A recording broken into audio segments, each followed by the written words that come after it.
Pertanyaan sekarang, saya yakin Tuhan saya Allah, tapi Allah nggak kelihatan. Ada alasan tak kenapa Allah nggak kelihatan? Ada alasannya. Anda tanamkan baik-baik, ini masalah akidah yang paling penting. Kata Nabi, itu disebutkan dalam banyak riwayat, bahwasanya nabi-nabi pun belum pernah ada nabi yang lihat Allah, termasuk Nabi Muhammad SAW. Kita ambil dalilnya dalam hadis Bukhari. Waktu Nabi SAW pulang dari Isra Mi'raj, jemaah sekalian, Aisyah bertanya radhiyallahu anha, berkata, istri beliau, ya Rasulullah, hal tara rabbak, apakah anda waktu Mi'raj ke langit, terima perintah salat, sempat lihat Tuhan anda enggak? Lihat enggak Allah itu bagaimana?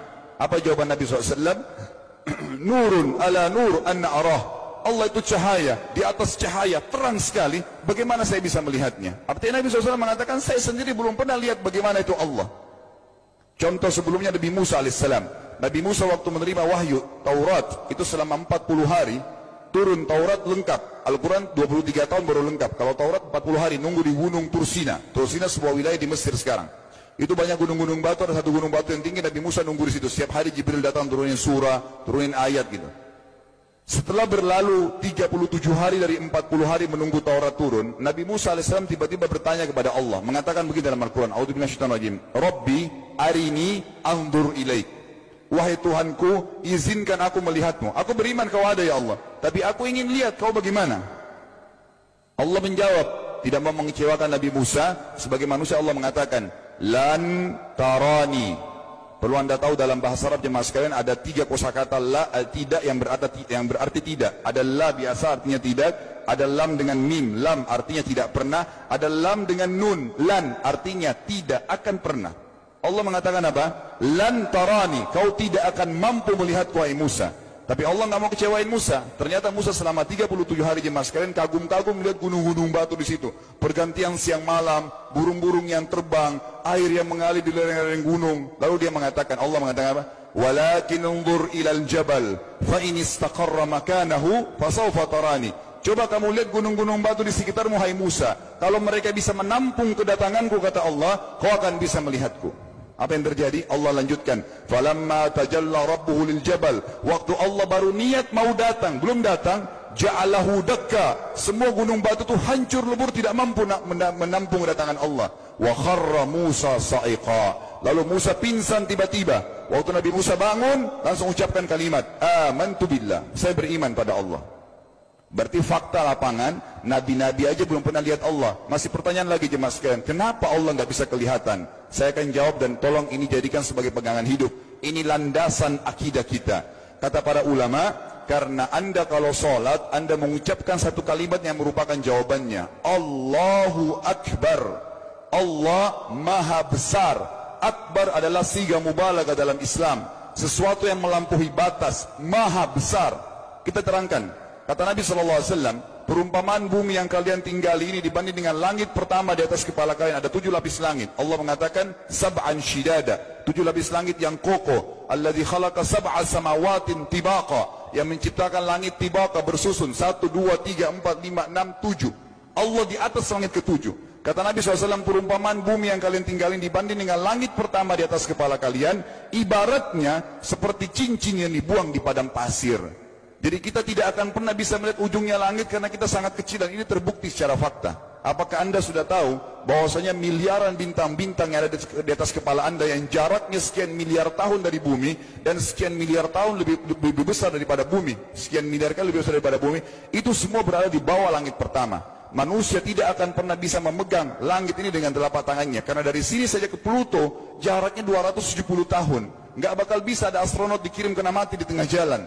Jaraknya jauh sekali bintang-bintang, dan semua berada di bawah langit pertama. Kata Nabi SAW, di atasnya ada langit kedua besarnya, digabung antara bumi sama langit pertama seperti cincin dibuang di padang pasir. Langit ketiga, 2, 1 dan bumi digabung tiga-tiganya, di mana langit ketiga seperti cincin dibuang di padang pasir, sampai langit ke-7, 5, 6, 4, 3, 2, 1 dan bumi 7 digabung, dibanding langit ke-7 seperti cincin dibuang di padang pasir. Dan langit yang luas ini jemaah sekalian dipenuhi dengan makhluk Allah yang lain namanya malaikat. Dalam hadis Bukhari kata Nabi SAW, waktu saya sedang dimi'rajkan ke langit, tidak ada 4 jari pun ukuran di langit yang luas itu, kecuali saya temukan malaikat yang sedang ruku atau sujud, penuh dengan jumlah mereka. Anda tahu malaikat itu ada namanya nama kelompok, seperti Raqib, Atid itu kelompok. Di bawah Raqib banyak miliaran malaikat, di bawah Atid miliaran malaikat.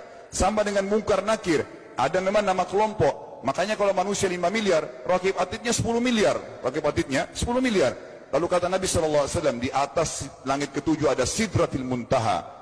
Besarnya digabung antara 7 lapis langit dan bumi. 8 hanya seperti cincin di bawah di padang pasir.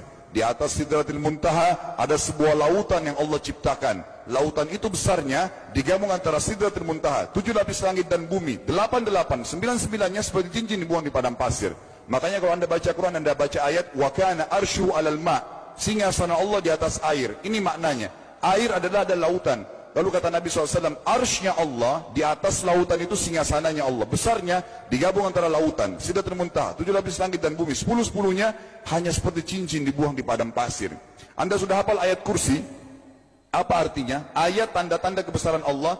Kursi itu artinya bukan tempat duduk, tapi tempat pijakan kaki raja di singgasana. Kalau raja ingin naik singgasananya di pijakan kaki, itu namanya kursi. Kita baca apa? Wasi'a kursiyuhu as-samawati wal ard. Pijakan kakinya Allah saja sudah menutupi seluruh langit dan bumi ini. Jadi kita mustahil bisa melihat Allah karena besarnya Allah Azza wa Jal. Tinggal kita tutup jemaah sekalian. Kira-kira, lalu bagaimana saya berhubungan dengan Allah? Jawabannya sederhana. Anda lingkari namanya Allah, ini Tuhan kita. Yang menyembah selain Allah kafir, yang mempartisipasikan Allah dengan makhluknya, masih sembah berhala, kuburan, jimat, namanya syirik. Dua-dua nggak boleh. Untuk berhubungan dengan Allah yang tidak kelihatan dengan mata kita ini, tapi kita bisa rasakan keberadaannya, cuman satu cara. Di bawahnya lingkarin ibadah, sholat, puasa, zakat, haji, takziah, ziarah kubur. Semua ini adalah rangkaian ibadah untuk berhubungan dengan Allah. Semua ibadah ini jemaah sekalian harus seperti yang Allah mau, bukan yang Anda mau. Ini penting. Karena kalau tidak seperti yang Allah mau, Allah tidak terima. Bagaimana caranya supaya bisa seperti yang Allah mau? Ikuti buku pedomannya. Ada Al-Quran, ada Sunnah. Yang beribadah keluar dari 2 pedoman wahyu ini tidak akan diterima oleh Allah. Seperti Anda kalau kerja di perusahaan, pimpinan perusahaan kasih peraturan. Senin pakai baju kuning, Selasa baju hijau, Rabu pakai baju hitam. Datang jam 7, keluar jam 5 sore. Ternyata Anda tidak. Hari Senin Anda pakai baju yang hari Rabu. Datangnya jam 9, keluar jam 2 siang. Dikeluarkan oleh pimpinan atasannya. Itu baru peraturan manusia. Bagaimana dengan peraturan Allah Azza wa Jal? Maka kita simpulkan semua jemaah sekalian adalah, yakinlah Tuhan Anda Allah ada, satu-satunya Tuhan. Kalau Anda sedang sakit, yang ciptakan Anda Allah, yang ciptakan penyakit Allah, yang menciptakan kesembuhannya Allah. Kalau kita sedang musibah sama, kalau kita sudah senang juga sama. Semoga Allah SWT menjadikan kita orang-orang yang senantiasa beriman padanya, dan juga selalu berteguh dalam keimanan tersebut, serta mengikuti syariat.